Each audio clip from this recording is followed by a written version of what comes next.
thing with dealing with failure is that there are things that you fail at which are like long term, and there are things that you fail at which are like short term. Like maybe today I failed to clean my room, and that kind of like affects my whole day.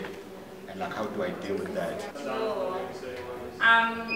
You know, I wish I didn't blame like my failures on other people, and I wish I had taken on the responsibility of, okay, this is my fault, I didn't work hard enough, I didn't train hard enough, and as a result I'll fail.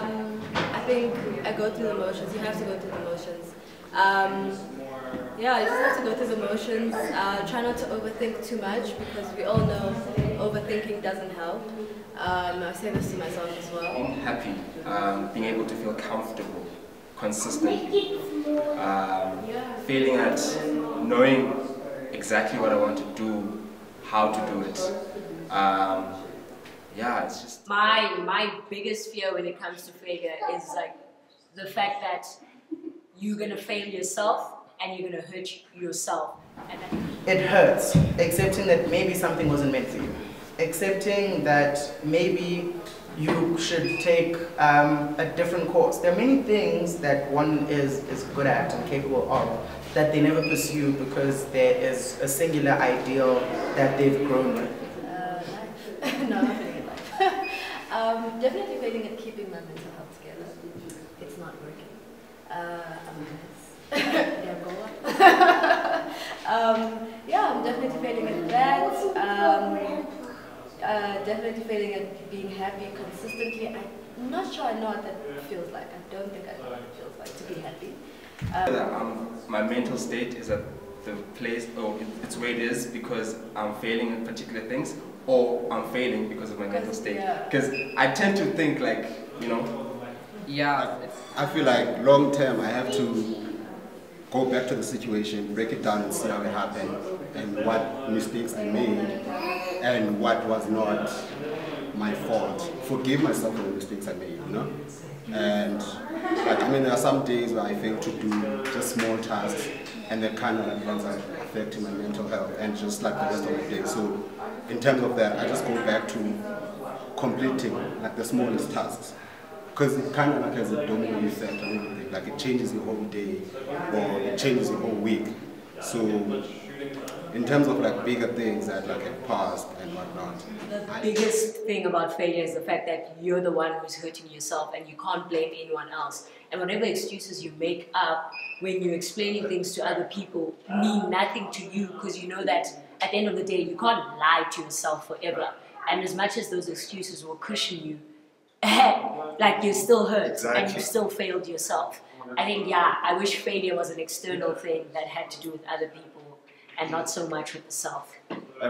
Just to add on to that, I think what follows is like the fact that you can't exactly forgive yourself. It's like the hardest part of it all because you know it's on your shoulders, not anyone else. You develop bad coping mechanisms, so you start avoiding it. You start creating other like spaces for yourself, avoiding people. Like sleeping does not cure or fix things when it comes to failure. So I used to just try to sleep it off. But I think it's important to try simplify it into, you know, small things that you can manage with, or like small tasks, little tasks, and then you deal with it. It's almost like learning how to get out of debt. So you start with the immediate ones that you can manage, and then you build. So that's how I have learned to deal with failure. The things that I can control now, I try to improve those so that I at least lessen the load, the burden. And then long term, you try to make small steps into trying to kind of improve the situation. Also writing it down, having a checklist, you may think, I know what I'm failing at, it's in my mind. But as soon as you get into the habit of writing things down, ticking them off, and the progress report. Well, I think the best way that I've been coping with my own failures and moving with them is living in them and trying to understand them. As Akona had said earlier, writing them down. Like it's really easy to think that you're communicating with yourself because you're thinking.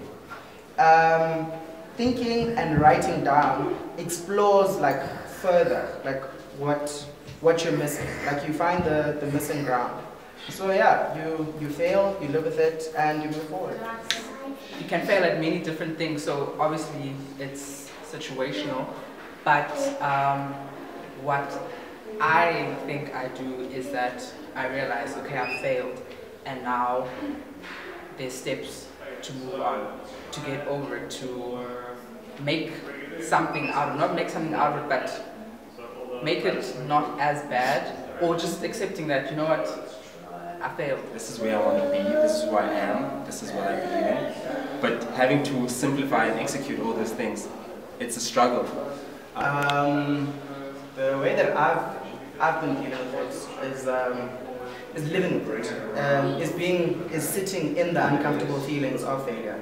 Failure doesn't just come by itself, it comes with a lot of self-doubt, a lot of self-consciousness. You can't really move on because you're already thinking of the stuff where you're supposed to be, the goals that you had before, the things you haven't achieved, and it's like, wow, how do you overcome that? Because it's overwhelming, and those are the thoughts that come back to you all the time, and you think about. And you also lose that faith in yourself because you've disappointed yourself before. Yeah. Now it's like, how do I move past this? Like, I've let myself down before. You try something new, and the fear of failing keeps you from trying things or from doing things.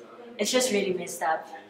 It's not a nice thing. It's not a nice thing. And just sometimes that fear can govern. Like, For me, I think that's where most of my anxiety comes from, is just the fear of failure and the fact that for past failures, you're obviously trying to live and convince yourself that you've overcome that stuff, like whatever you failed at, the things you failed at, and you are trying to move on, but at the end of the day, it will always grip you.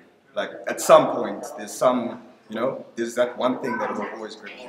Also just being kind to yourself, like, try not to be so hard on yourself. These things happen in this life, it's not accepting it as life is not being defeatist. That's just how it is.